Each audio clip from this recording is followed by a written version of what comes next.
النهاردة احنا في جامع يفاعي. الجامع ده هو مرسوم على ال10 جنيه. رايحين مع تيم سياحي وكل المعلومات اللي عرفتها هقولها لكم. المسجد ده واحد من أشهر المساجد السياحية الموجودة في القاهرة. الجامع ده واحد من أكتر الجوامع الأثرية الموجودة في القاهرة، موجود في ميدان صلاح الدين. في وشه كده موجودة على طول قلعة صلاح الدين الأيوبي. مسجد الرفاعي موجود بجوار مسجد السلطان حسن، أمرت ببنائه خشار هانم والدة الخديوي إسماعيل. بيتميز بأعمدة عملاقة. المسجد فيه مأذنتين ومقابر كتير. هقول لكم على بعض المقابر لكن مش كلها. 1 الخديوي إسماعيل، 2 خشار هانم، 3 الملك فؤاد الأول، 4 الملك فاروق الأول، 5 السلطان حسين كامل، 6 السلطانة ملك، 7 الأميرة فريال، 8 الأميرة فوزية، 9 الأميرة فادية، 10 محمد رضا بهلوي. وفي أفراد أكتر مدفونين في المسجد ده.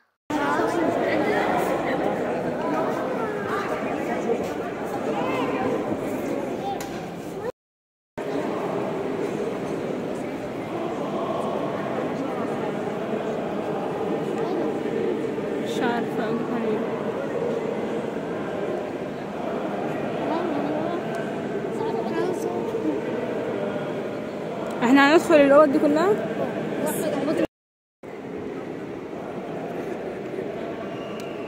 يلا يا شباب، جاهزين؟ ها جاهزين؟ جاهزين. انا هبدأ.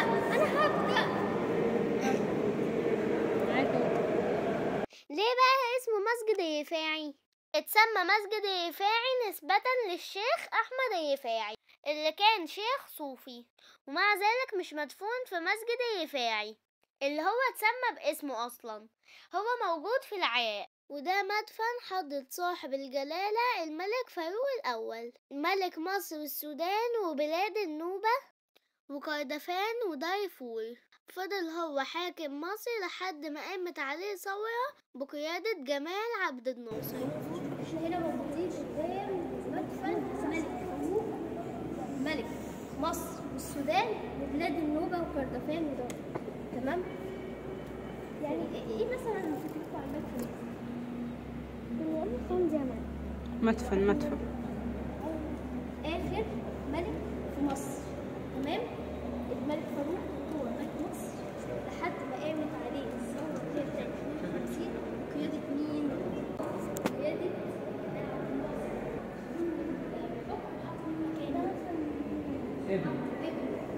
تمام؟ فؤاد. ابنه ده في الوقت ده كان عنده كام سنة؟ كان عنده 6 شهور بس، يعني لا يفقه شيء عن أي شيء.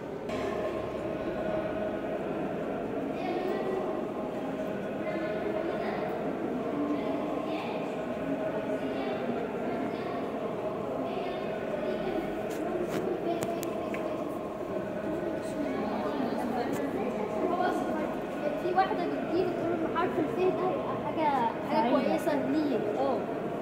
سعادة ليك، كان بيسمي كل أول. خدتوا بالكم بقى ان عيال الملك فاروق كلهم بحرف الفاء؟ تقريبا كده كان عندهم نظرية ان حرف الفاء ده بيجيب السعادة. الملك فاروق كان بيحب حرف الفاء، فأبنائه بقى كان اسمهم ايه؟ استعدوا لفقرة الفقفقة. الأميرة فريال والأميرة فوزية والأميرة فادية والملك أحمد فؤاد الثاني.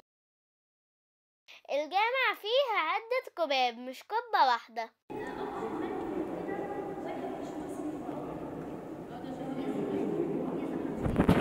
ده مين بقى؟ عشان الرب محمد رضا بهلوي.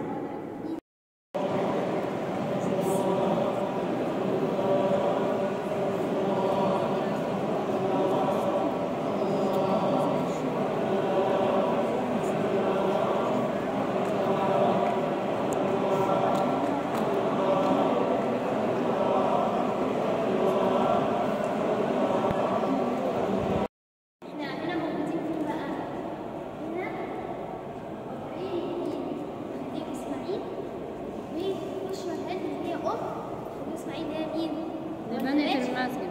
تمام؟ عايز اسال سؤال، ماشي؟ فين الراجل وفين الست؟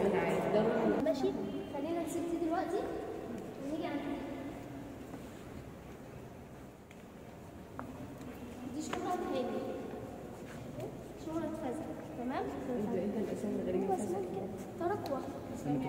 تركوة عايز يسموا ايه بس؟ فوزية، هناك فوزية بس كانت مصرية. ماشي، هنا دي اسمها جانيون، تمام؟ جانيون دي اخت ديليسيبس اللي هو مين مؤسس قناة فرنساوي، واصلا كانت مسيحية. هو لما عمل لها المقبرة دي، المقبرة دي كلها الكبيرة دي بتاعت السلطان حسين كامل، اخو مصطفى كامل. قشطة يابا. لا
ودي حديقة صلاح الدين الأيوبي، كان فيها ملاهي لكن كل ما نسأله يقول النور قاطع. في ناس بقى كانت ساكنة في المنطقة دي، سألناها قالت ده ما بيفتحش إلا بالليل واحنا مستنيينه لحد بالليل، فاحنا بقى ما كانش ينفع نقعد لحد بالليل، فايه حظ أوفر في المرة القادمة يعني. وكده بقى خلصنا رحلتنا، واشوفكم في رحلة جديدة. باي، وتعملوا لايك واشتراك.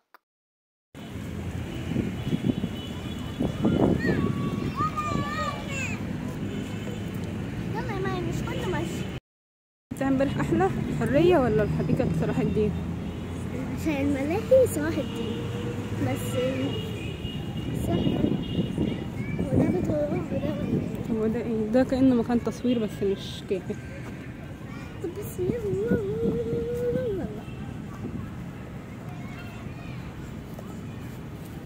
كأنها قافلة يا روضة الملاهي. لا مش قافلة، هي مفتوحة. والله باين انها قافلة.